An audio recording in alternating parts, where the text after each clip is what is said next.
Boa tarde, meus amigos. Boa tarde, minhas amigas.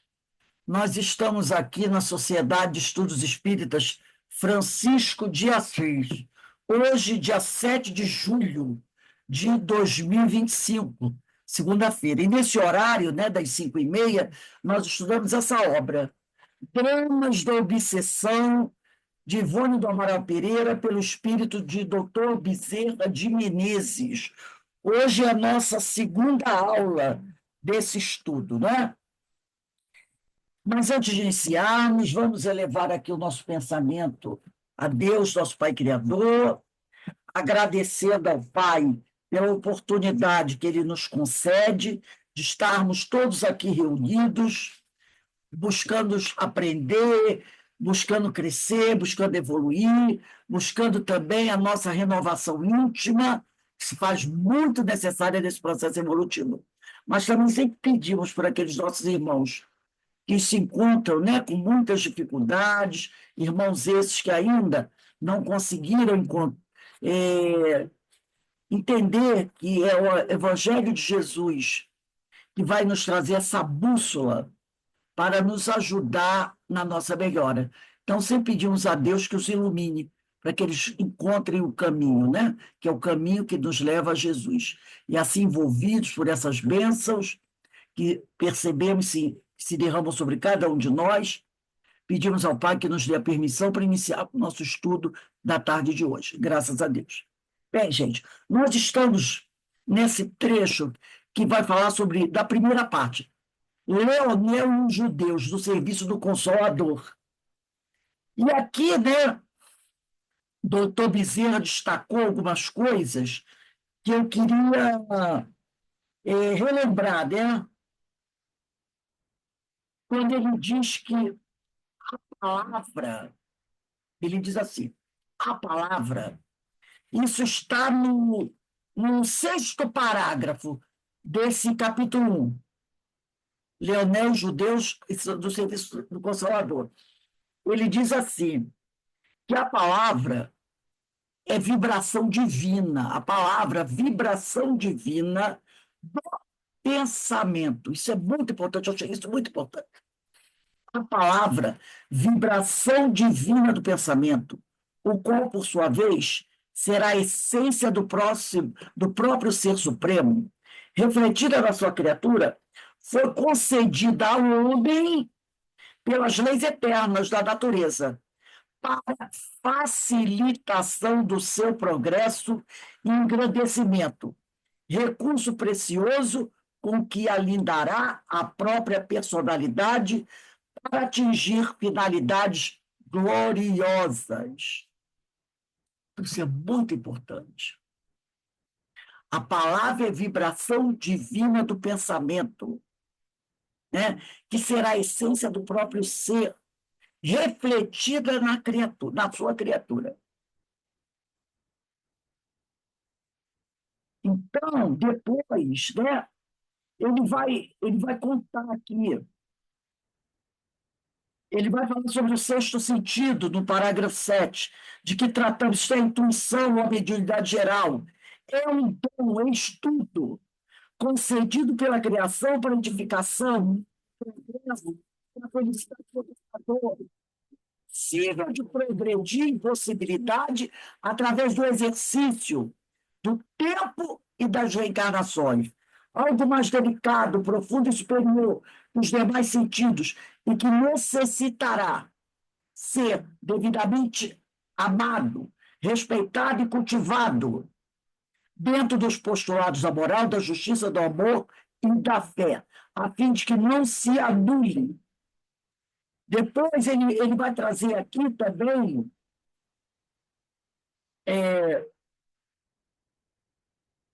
ele está falando, ele vai dizer uma coisa muito interessante. Ele vai dizer assim, ó, quando ele diz aqui, para que ele não se anule nesses sentidos, como se anularia a visão de uma criatura que desde o nascimento vivesse às escuras, e se não resvale ao choque das impurezas humanas. Isso mesmo, já vos expus com clareza absoluta, já vos expôs com clareza absoluta o instrutor, Allan Kardec. por excelência da terceira revelação, encarnado na prudência e na austeridade de Allan Kardec, mas porque vimos decifrando certa inércia mental entre os aprendizes atuais da mesma revelação, eis-nos aderindo ao movimento de reexplicações. Então, ele diz, Kardec explicou tudo que a gente precisava aprender sobre mediunidade, sobre esses sentidos. Mas ele, doutor Bezerra, veio percebendo o quê? Que há uma inércia mental entre os aprendizes atuais da revelação. Quase como uma preguiça, que ele quer dizer, né? E nós estamos muito preguiçosos em relação ao estudo da doutrina. Por isso, ele e companheiros decidem fazer o quê? Uma reexplicação daquilo mesmo que há um século foi dito. Mais ou menos isso, né? Uns 150 anos, mais ou menos, né? E que agora procuraremos algo encenar ou romantizar. Achei muito interessante. Ele diz, Kardec deixou tudo muito bem explicadinho. Mas vocês, né, esse livro aqui foi escrito em 1964, né? Foi escrito em 64. E ele diz, mas vocês estão um pouquinho lentos. Ele quis dizer isso mesmo, na questão do aprendizado dessa doutrina. Vocês estão perdendo tempo. Então, nós vamos proceder uma reexplicação. Mas aí ele diz uma coisa que eu acho muito interessante. Não vão fazer como Jesus fez lá no passado. Jesus, lá no passado, para fixar o ensinamento, usou o método da parábola, o método pedagógico da parábola. A gente vai fazer a mesma coisa. Vamos, ele diz aqui, ó, encenar ou romantizar, a fim de divertir uma geração enquanto tentamos instruí-la no melindroso assunto, geração que não dispensa a positivação dos exemplos. Aliás, o exemplo será efetivamente o melhor remédio, o melhor método. E gostamos de aplicá-lo, sempre que não o permita o ensejo, por mais fácil reter o aprendiz da memória e ensinamento necessário através dele. Em 2000 anos, o mestre da Seara, em que militamos, criou a suavidade das parábolas, cujos atraentes rumores ainda ecoam em nossas sensibilidades, ensinando-nos lições inesquecíveis. Seus obreiros do momento, somos nós, criam ou traduzem da realidade da vida cotidiana tal qual ele o fez, a exemplificação dos romances ou lições romantizadas, expondo teses urgentes, ensinamentos indispensáveis, o sabor de uma narrativa da vida comum. É o mesmo método de há 2000 anos, criado pelo Divino Mestre, para a instrução urgente e fácil das massas. Ele está dizendo o quê, gente? Kardec trouxe tudo mastigadinho para vocês. E vocês não estão dando a devida atenção. Então, nós vamos ser obrigados a reexplicar. Mas, para fixar o entendimento, nós vamos usar o recurso que Jesus usou há 2000 anos, parábolas. Vamos contar histórias, colocar os exemplos, os ensinos dentro das histórias, para fixar o entendimento, para que vocês compreendam melhor. Gente, por aí, né? Olha só a situação.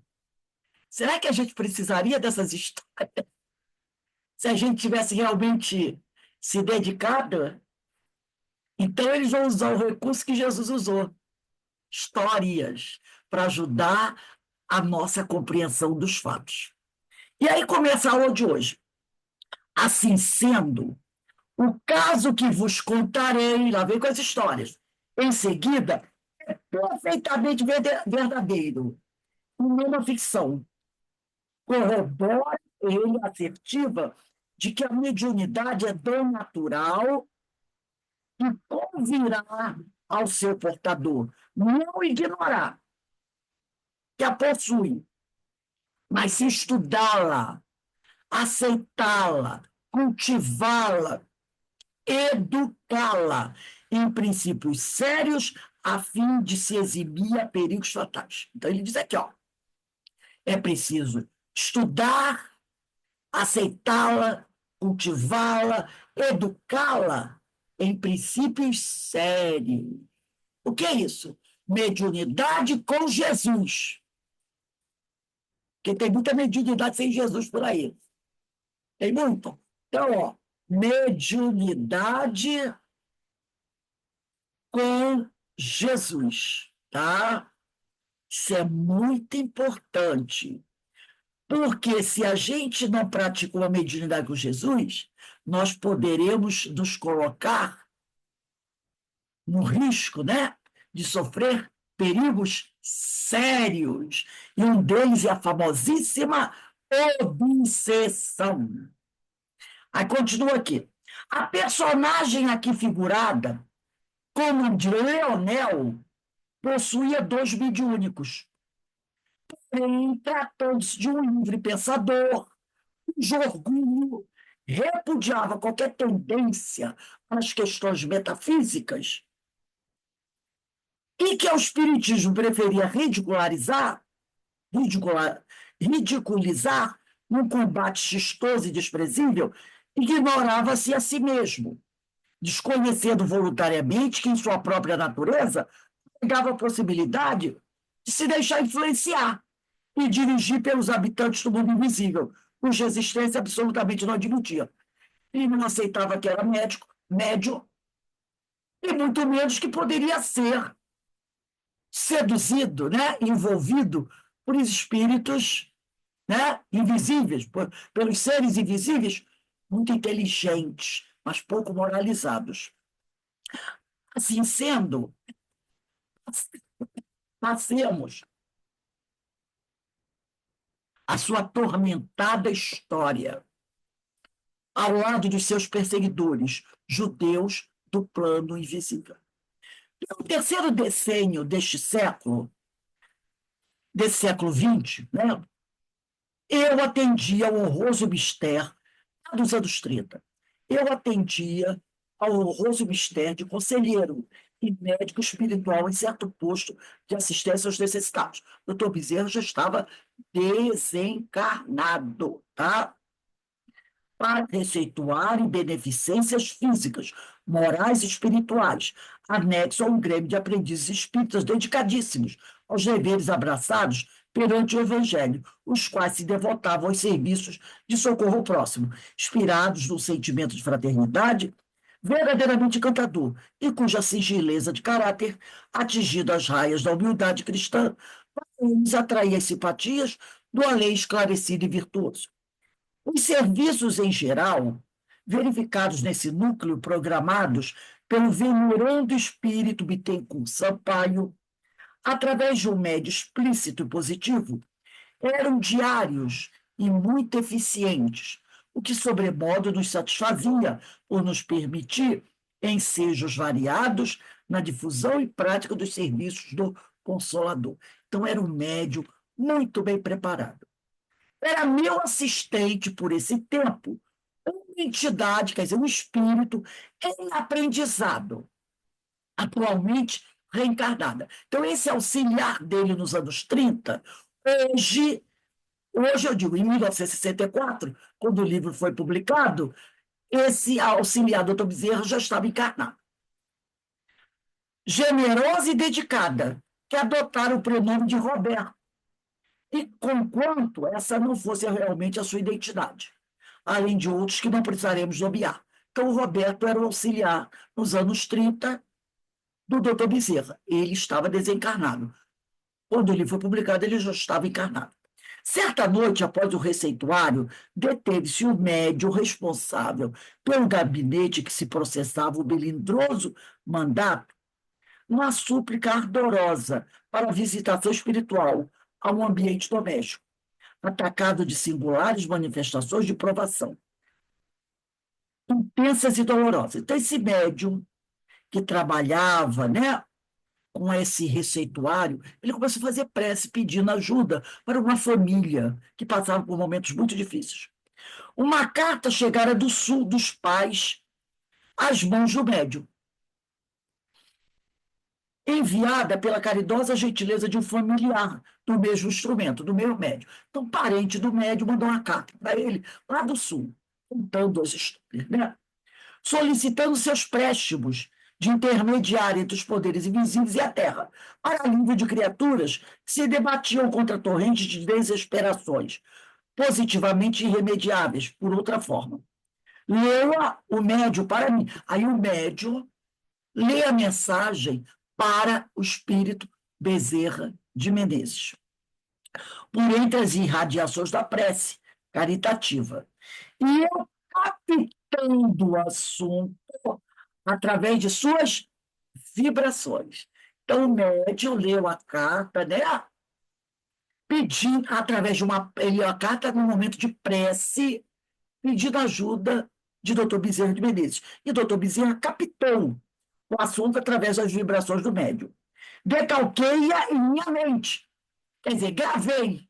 Lembra do decalque, quando a gente tinha o tal do decalque, né? Então, o doutor Bezerra gravou, né, na mente dele a carta. Desde então, ativando-a de molde a me permitir hoje reerguê-la nos escombros mentais. Então, lá nos anos 30, doutor Bezerra fotografou a carta na mente dele. E agora, 34 anos depois, ele traz, à luz da psicografia, essa mensagem, né? Como ele diz aqui, me permite reerguê-la dos escombros mentais a fim de transcrevê-la neste momento. Então, ele dita para Ivone Pereira o conteúdo da carta, que tem fotografada na mente dele há mais de 30 anos. Rogo algo tetares, é o conteúdo da carta do parente do médium. Como espírita que és, a benefício da família do nosso amigo Leonel, passam-se fatos verdadeiramente desorientadores, deixando perplexos os amigos da casa. Desde a morte do pobre Leonel, verificada, como sabes, por um suicídio, em tão trágicas condições, a família inteira sente ímpetos para o suicídio. Gente, vamos lembrar que esse caso foi tratado lá nos anos 30, tá? Doutor Bezerra que trouxe o caso agora. Não ignoras que sua filha Alcida, a filha do Leonel, que se suicidou, suicidou-se também. Então, suicidou-se o pai, Leonel, e a filha Alcina. 10 meses depois dele próprio. A filha se suicida 10 meses depois que o pai se suicida. Agora é seu filho, Orlando, que deseja morrer, havendo já tentado algumas vezes um ato terrível. Vivem todos a chorar desesperados, sem ânimo para a continuação da existência. Somente a viúva de Leonel consegue algo de estimulante para se impor à situação, que é a mais anormal possível. Toda a família está com problema. A única que ainda consegue ter um pouquinho de luz é a viúva, né? A miséria lhes bate a porta, pois nada possuem e ninguém, senão ela, a viúva, trabalha. Finalmente, peço-te que rogues a Deus por eles, já que cultivas a fé em teu coração. O parente falando com o médium, né? Que é chamado de Roberto. Por conta a terra é impotente para deter a avalanche de desgraças que sobre essa pobre gente se arremessou. Ora, 5 minutos antes de iniciado o meu expediente, desculpe aqui só uma coisinha, né? Aqui não é o Roberto, não. Roberto é o. Eu falei Roberto, né? Roberto é o auxiliar do doutor Bezerra, é o médium, né? A carta que recebeu foi o médium de um parente. Aí ele diz aqui: ora, minutos antes de iniciar o meu expediente, no referido centro, fora eu, ele está falando do doutor Bezerra, fora eu prevenido de que essa carta havia sido escrita ao meu médium e, portanto, recebia sem surpresa, através deste. Procurara-me uma entidade espiritual denominada Esther, formosa e redimida, cujo aspecto angelical atraía a veneração de quantos se lhe aproximassem, a qual me asseverava haver inspirado a carta a quem a escreveu. Ela inspirou o parente do médio a escrever, assim provocando o trabalho que faríamos, visto estar ligado aos obsessores de Leonel. Então, Esther está ligada aos obsessores de Leonel. Então, veja que interessante, né? E a este próprio Leonel, por laços espirituais seculares. Então, ela está ligado a eles, aos obsessores e a Leonel, por laços espirituais seculares. Quando a gente estuda, a gente vê, né? Como essa coisa atravessa o tempo, esse negócio de obsessão, né? Atravessa o tempo. Por isso que Jesus, lá em Mateus 5, versículo 25 e 26, fala: concilia-te com teu adversário enquanto estás a caminho, para que o adversário não te entregue ao juiz, o juiz não te entregue ao oficial, e este te mande prender na prisão, porque de lá não sairás enquanto não pagares até o último centil. Então, essa ordem de Jesus é uma ordem mesmo, é bem imperativo, concilia-te com teu adversário. Olha o que ela diz aqui, né? Ela estava ligada aos obsessores e ao próprio Leonel, os laços espirituais seculares.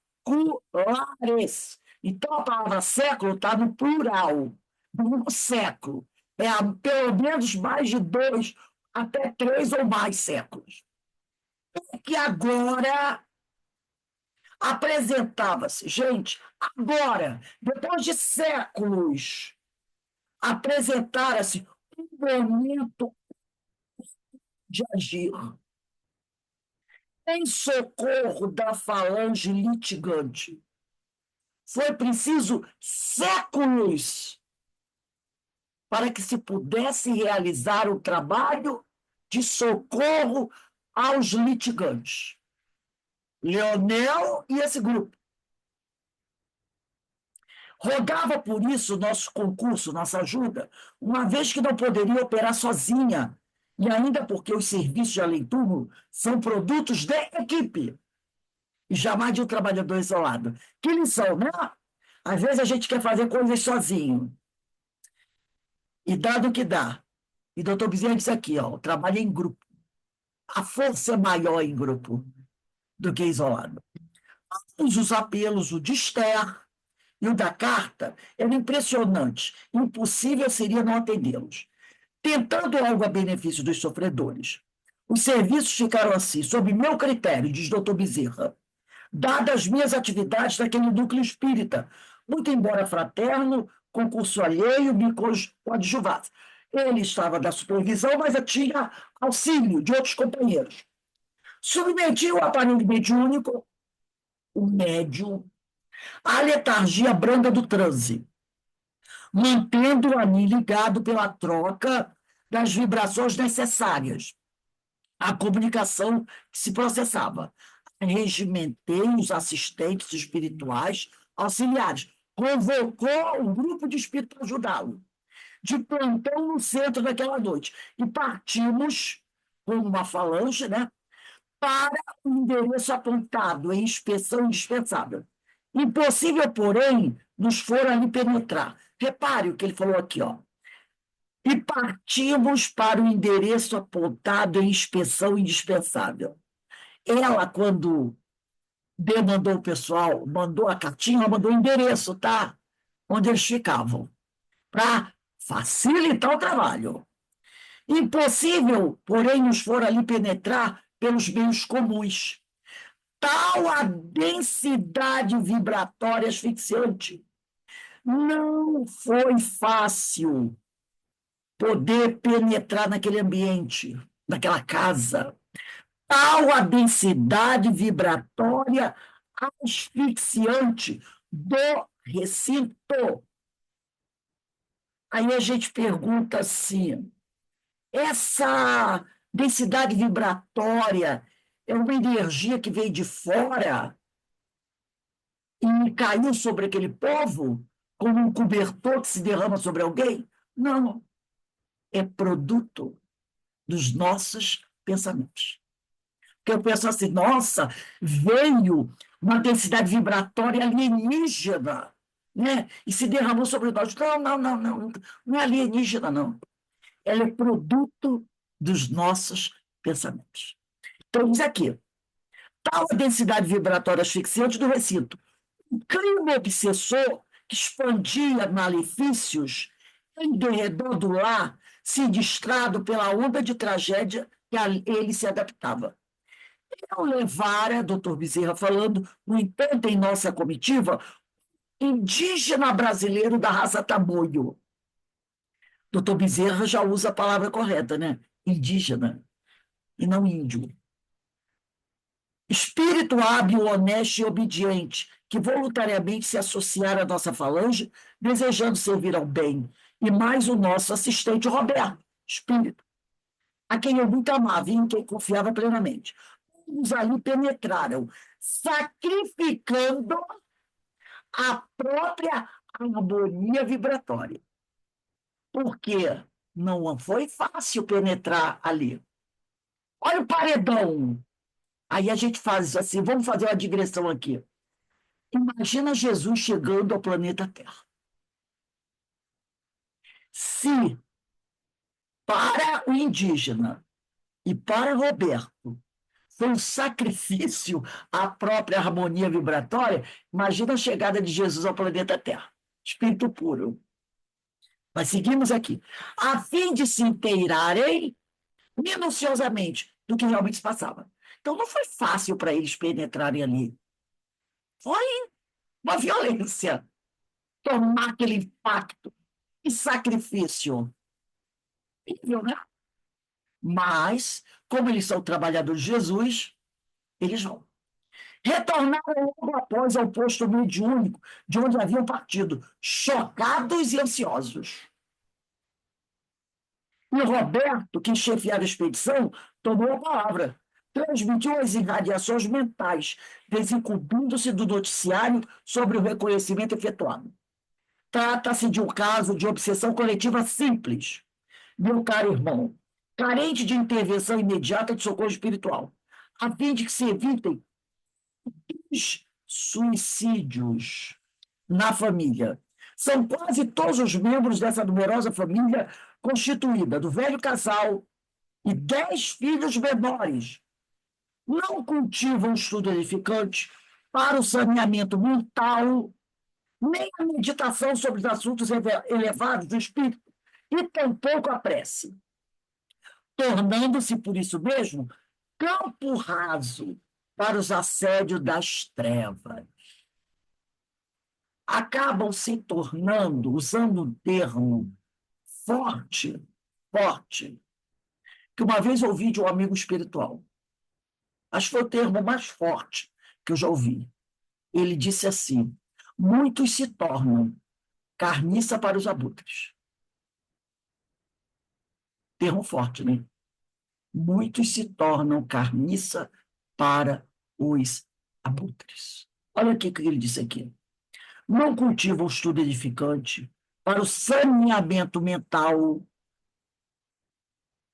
nem a meditação sobre assuntos elevados do espírito, e tampouco a prece, tornando-se por isso mesmo campo raso para o assédio das trevas. Pois que também não alimentam sentimentos religiosos de qualquer espécie, apenas afetando o interesse convencional pela crença católica romana. É aquela coisa, qual a tua religião? Sou católico, que eu fui batizado na igreja católica. Frequenta a igreja? Não. Vai assistir missa? Não. Acabou.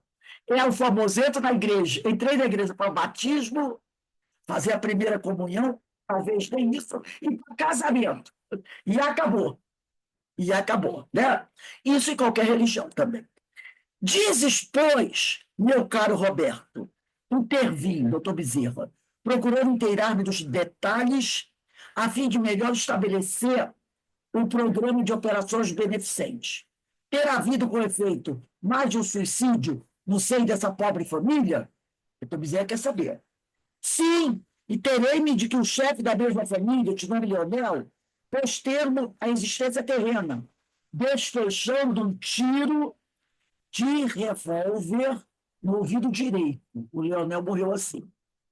E que sua filha primogênita, né, o nome da menina aqui, vou pegar o nomezinho dela aqui, né, para gente, Alcina, que sua filha, Alcina, jovem de 20 primaveras, está o nome dela aqui, Alcina, de 20 primaveras, lhe imitou o gesto alguns meses depois, servindo-se, porém, de um toque violento. Ela tomou veneno.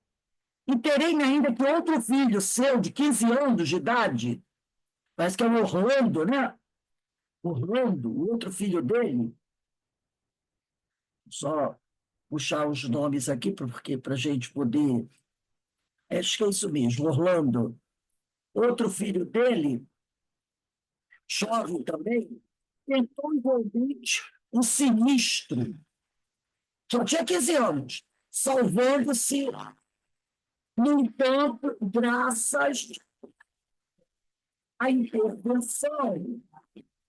Gente, eu não sei se vocês estão escutando o barulho, mas é que passou um carro aqui, ele gritando uma coisa horrível, né? Mas ele diz assim, salvou-se, no entanto, graças à prestimosa ação de amigos agilíssimos, que evitaram fosse ele encolhido por um trem de ferro. E um garoto de 15 anos ia se jogar debaixo do trem.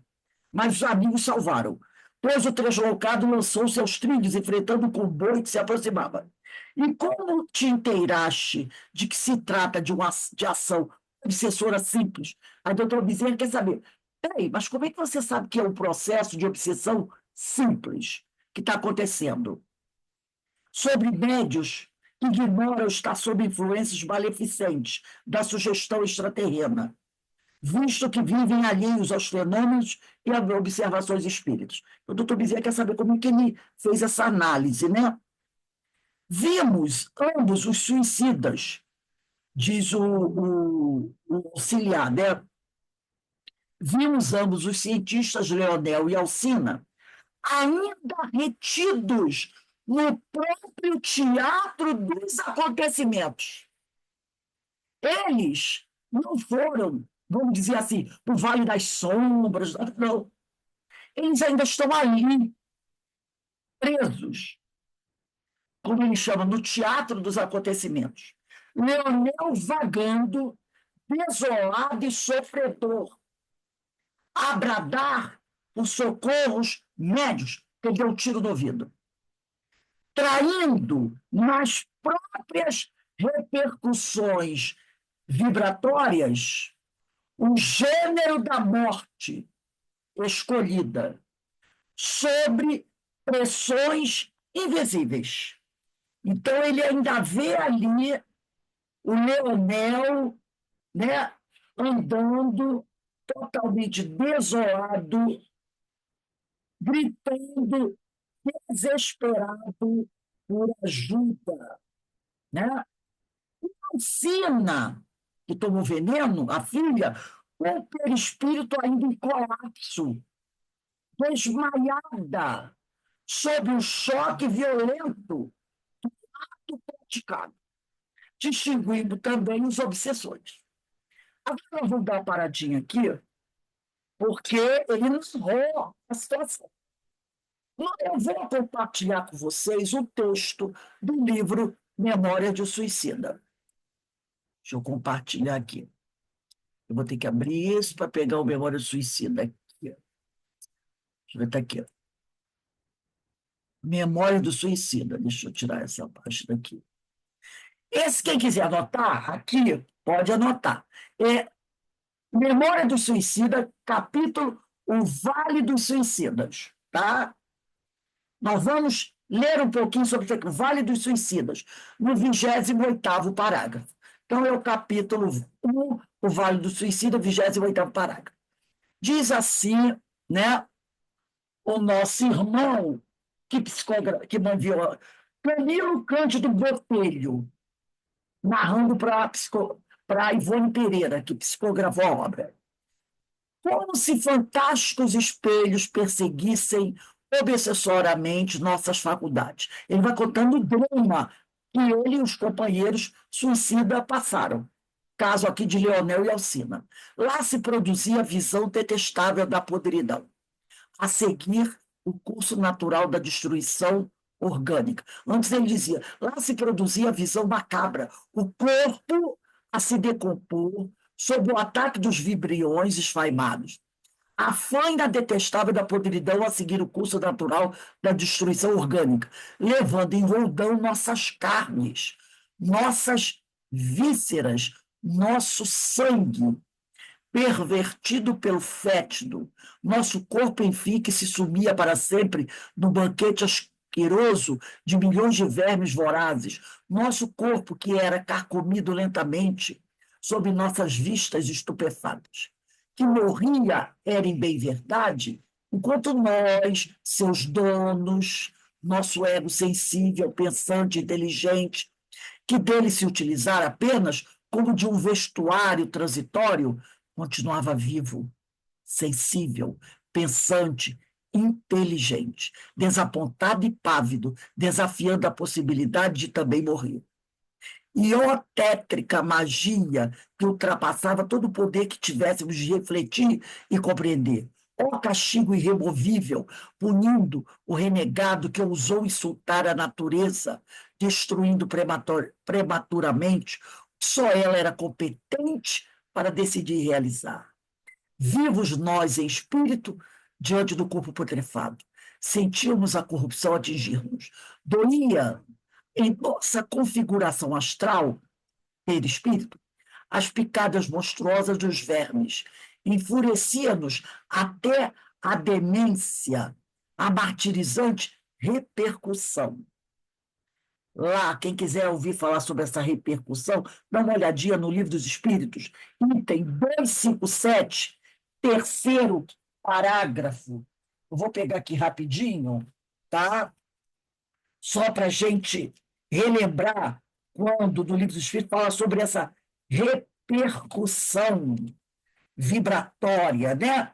Aqui no terceiro parágrafo do item 257, onde diz assim: ensina-nos a experiência que, por ocasião da morte, o perispírito se desprende mais ou menos lentamente do corpo, que durante os primeiros minutos depois da desencarnação, o espírito não encontra explicação para a situação em que se acha.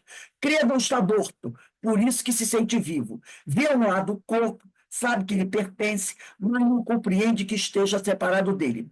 Essa situação dura enquanto haja qualquer ligação entre o corpo e o perispírito. Disse-nos certa vez um suicida: não sou morto, e acrescentava, no entanto, sinto os vermes a me roerem. Ora, indubitavelmente, os vermes não lhe roíam o perispírito, e ainda menos o espírito, roíam-lhe apenas o corpo. Porém, não era completa a separação do corpo e do perispírito, uma espécie de repercussão moral se produzia, transmitida ao espírito que estava ocorrendo no corpo. Repercussão talvez não seja o termo próprio, porque pode induzir a suposição de um efeito muito material.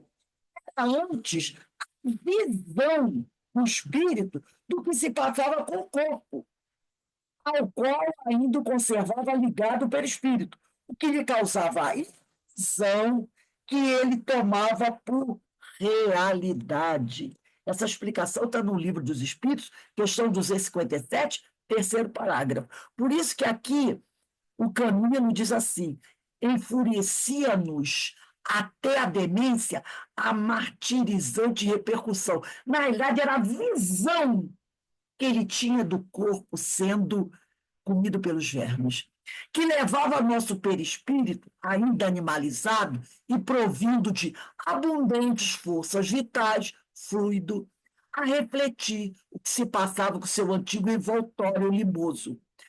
Tal o eco de um rumor a reproduzir-se de quebrada em quebrada da montanha, ao longo de toda o vale. Aí aqui eu vou pular aqui para o parágrafo 20.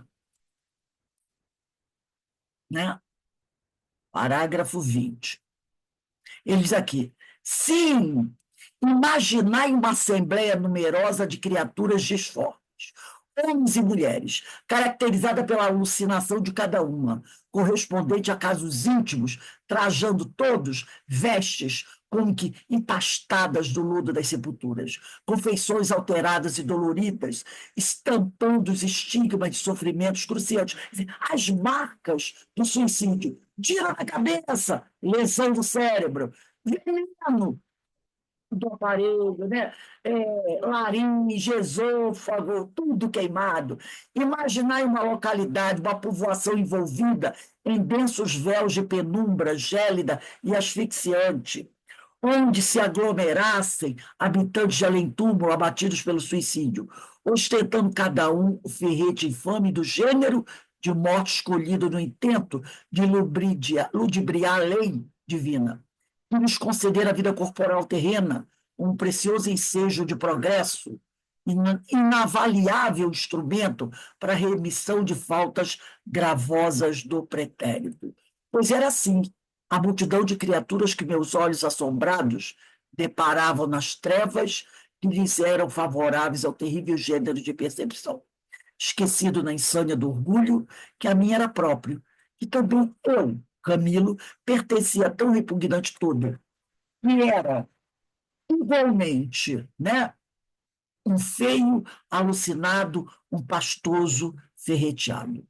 Eu via por aqui, por ali, estes traduzindo, de quando em quando, em cacoetes nervosos, as ânsias do enforcamento, esforçando-se com gestos instintivos altamente emocionantes por livrarem o pescoço, entumecido e violado, dos farrapos de corda ou de panos que se refletiam nas repercussões perispirituais, em vista das desarmoniosas vibrações mentais que permaneciam torturando-os.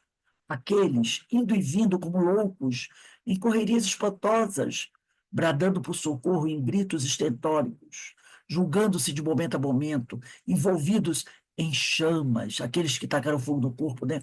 Apavorando-se com o fogo que lhes devorava o corpo físico, e desde então ardia sem tréguas nas sensibilidades sem materiais do perispírito. Estes últimos, porém, eu notava serem geralmente mulheres. Eis que apareciam os outros ainda, o peito, o ouvido, a garganta banhados em sangue.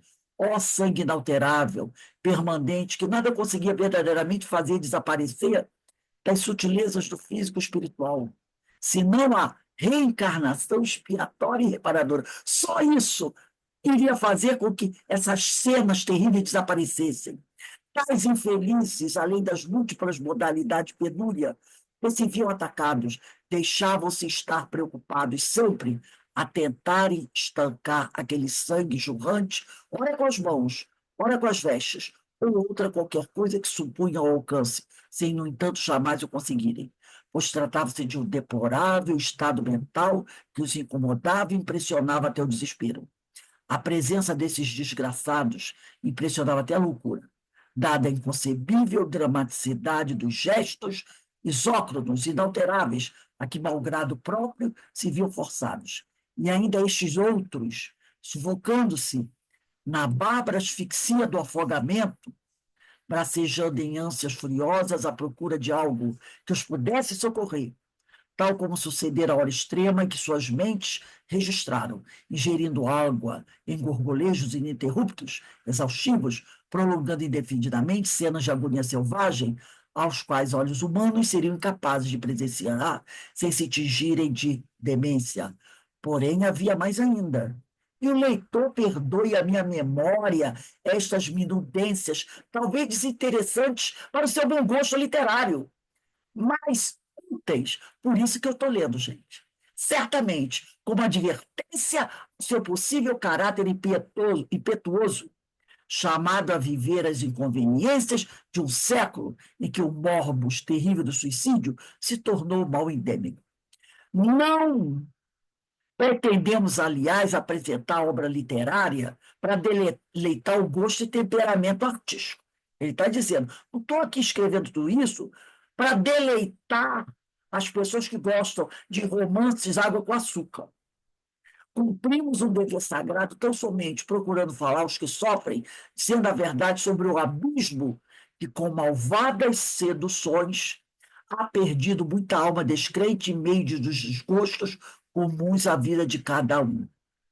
Entretanto, bem próximo ao local em que me curralara, procurando refugiar-me da rétua sinistra, destacava-se, por fealdade impressionante, meia dúzia de desgraçados, que haviam procurado o ouvido eterno, quer dizer, o esquecimento eterno, atirando-se sobre as rodas de um trem, que o rapaz queria fazer.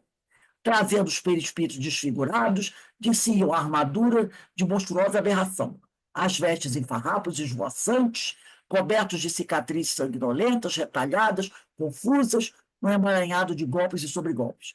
Tal se fotografada fora, naquela placa sensível e sutil, isto é, o perispírito, a deplorável condição a que o suicídio lhes reduzira o voltório carnal. Esse tempo, ó meu Deus, que o Divino Mestre recomenda como veículo precioso e eficiente para nos auxiliar na caminhada em buscas gloriosas conquistas espirituais. Enlouquecidos por sofrimentos superlativos, possuídos da suprema aflição que atingir possa a alma originada da centelha divina, representando aos olhos pávidos do observador um invisível inferior mantém de mais trágico, mais emocionante e horrível. Esses desgraçados uivavam em lamentações tão dramáticas e impressionantes que imediatamente cogitavam, com suas influenciações dolorosas, quem quer que se encontrasse indefeso em seus caminhos, o qual estaria comparticipado da loucura inconsolável de que se acompanhavam, pois o terrível gênero de suicídio, dos mais deploráveis que temos a registrar em nossas páginas, abalara-lhes tão violenta e profundamente a organização nervosa e sensibilidades gerais do corpo astral, congêneres daquelas que traumatizaram a todos, entorpecendo, graças à brutalidade usada, até mesmo os valores da inteligência, que por isso mesmo jazia incapaz de orientar-se, dispersa e confusa, em meio ao caos, do caos que se formará ao redor de si. A mente edifica e produz. O pensamento já bastante vezes declararam: é criador e, portanto, fabrica, corporifica, retém imagens por si mesmo engendradas. Realiza, segura o que passou e, com poderosas garras, conserva o presente até quando desejar. Isso que nós estamos falando, quando ele diz aqui, ó, a mente fabrica. Deixa eu só pegar aqui um instantinho, um livro. A mente fabrica, corporifica, retém imagens por si mesmo engendradas, realiza, segura o que passou e, com poderosas garras, conserva o presente até quando desejar. Isso se chama circunstâncias reflexas. E esse termo, circunstâncias reflexas, quem quiser adotar, está no livro Ação e Ação de André Luiz, capítulo 7, no 31º parágrafo, quando ele diz aqui, ó, eu peguei o livro Ação e Reação para encerrar a aula.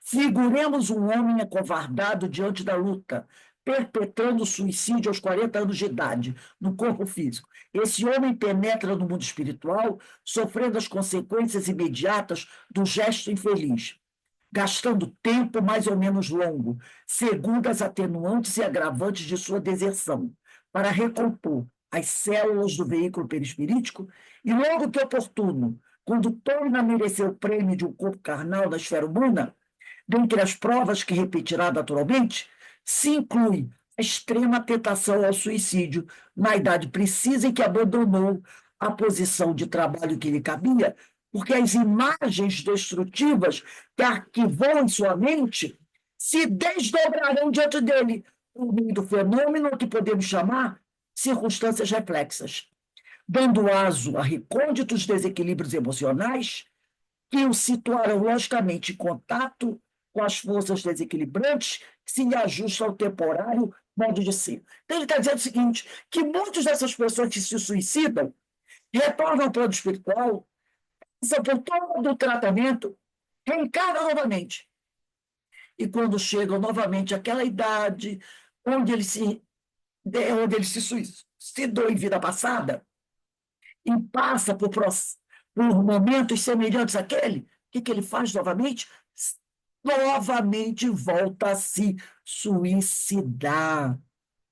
Por isso que ele diz aqui, ó, na idade precisa em que abandonou a posição de trabalho na outra vida, que lhe cabia, porque as imagens destrutivas que arquivou em sua mente se desdobrarão diante dele por meio do fenômeno que podemos chamar circunstâncias reflexas, dando asa a recônditos desequilíbrios emocionais que o situarão logicamente em contato com as forças desequilibradas que se ajustam a temporário modo de ser. Se esse homem não houver amealhado recursos educativos e renovadores em si mesmo, pela prática da fraternidade e do estudo, de modo a superar a crise inevitável, muito dificilmente escapará ao suicídio de novo, porque as tentações, não obstante reforçadas por fora de nós, começam em nós e alimentam-se de nós mesmos.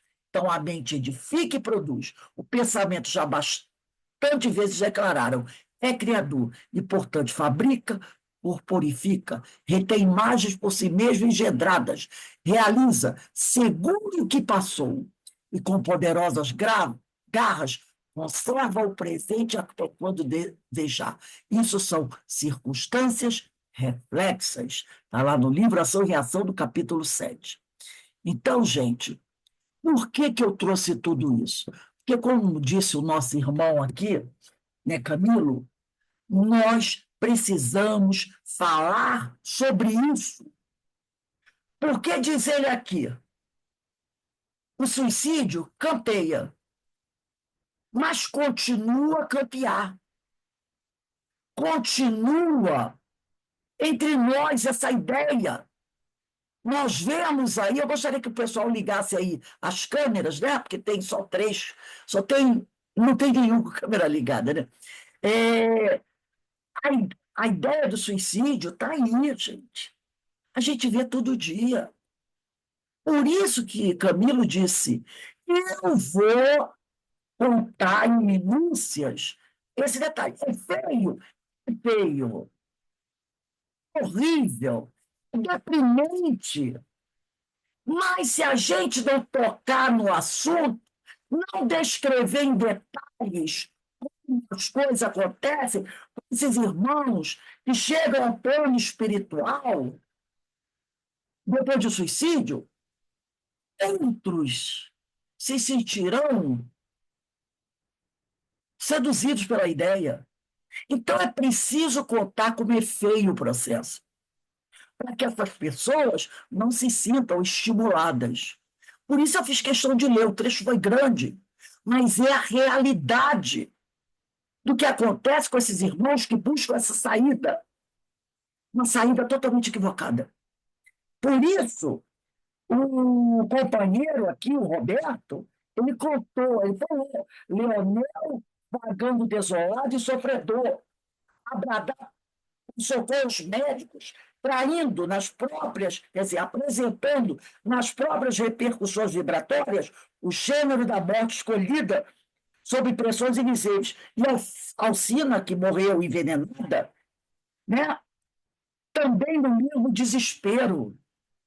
Mas eu fui na Ivone e trouxe o quadro em detalhe. Lá do livro da Ivone, tem momentos que o Camilo disse o seguinte, gente, olha, nós não estamos descrevendo realidade total, não, tá? Porque senão vocês nem aguentariam.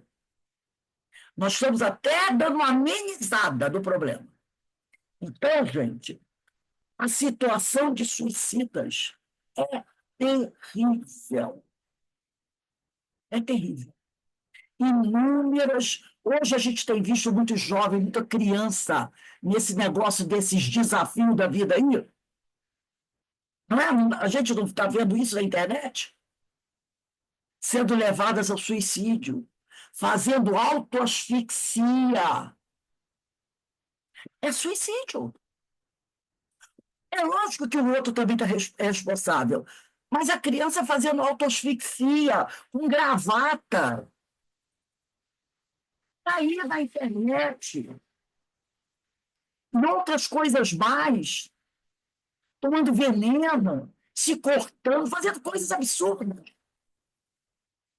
Daí a importância de falarmos sobre isso sem enfeitar o pavão, como diz o povo, mostrando a realidade que os amigos espirituais trazem para nós. É importante dessa leitura, da gente acompanhar essa leitura, sabe? Pegar esse livrinho aqui do Ação e Reação, do André Luiz, ler o capítulo 7, porque muitos desses irmãos, e a gente viu isso, quem estudou a memória suicida, muitos deles, quando chegam ao plano espiritual, passam por um tratamento muito complexo. Por quê? Para que quando ele reencarne, não venha cometer novamente suicídio. Lembra da nossa irmã Ivone Pereira? Quantas vezes ela se suicidou? Parece que foram 3 vezes, né? 3 vezes. Então, vamos prestar atenção nisso, gente. Porque não é brincadeira, não. Eu só vou ler um pedacinho para terminar esse item 2, que diz assim: e como se apresentam estes? Pergunta o doutor Bezerra. E Roberto diz: odientos vingativos. Doutor Bezerra diz: e como se apresentam estes? Odientos vingativos? Sofredores que destilam o vírus mental, um vibratório contundente, sem saber o que faz. Doutor Bezerra pergunta: as vítimas, por simples afinidade de caráter ou índole, pois sabemos que até mesmo o sentimento de amor ou paixão, mal orientado, ocasionará desastres como esses. Não, senhor, explicou vivamente o dedicado assistente. Trata-se de algo mais doloroso. São ódios, vinganças pessoais de um passado que se me afigura intensamente dramático. Então não são paixões, que casamento, que abandonou o amor, não. É ódio e vingança. Os obsessores pertencem às falanges do antigo judaísmo. Ainda conserva nas irradiações mentais, refletindo sobre a sensibilidade do perispírito, as sombras, as imagens muito concretizadas da indumentária usada pelos judeus de Portugal do século XVI. Viveram a Inquisição. Eu também vivi nessa época, meu caro irmão, na Espanha como em Portugal. Pertenci igualmente ao judaísmo e fácil me foi compreender o amargor da situação que acabo de presenciar. Compreendi efetivamente ser gravíssima, diz doutor Bezerra, a situação de encarnados e desencarnados enleados e tão incomodativas, teias, situação que bradaria por intervenção enérgica e imediata. Então, gente, o que a gente vê, o quadro é difícil, tá? O item 3, vamos estudar no dia 14/7/25. Desculpe eu me estender, mas o tema é muito sério, muito atual e pede de nós um tratamento, um estudo sério para que nós não venhamos nunca a entrar numa situação dessa. E prestem atenção, não há blindagem, tá? Nenhum de nós pode dizer assim, comigo jamais. Isso não existe. O que podemos fazer é nos precavermos através do estudo, da reflexão, do Evangelho de Jesus, pedindo a Deus que nos dê força para nos livrarmos de terrível tentação. Tá? E que Deus tenha misericórdia dos nossos irmãos que se deixaram arrastar por esse terrível equívoco. Então, nós vamos encerrando aqui o nosso estudo. Semana que vem nós voltamos, né? E que os amigos espirituais nos ajudem, nos fortaleçam e nos abençoem. Daqui a pouco a gente retorna para a nossa palestra pública, que vai falar sobre a cólera, outro problema sério entre nós. Eu convido a todos para estarem conosco. Um beijo no coração.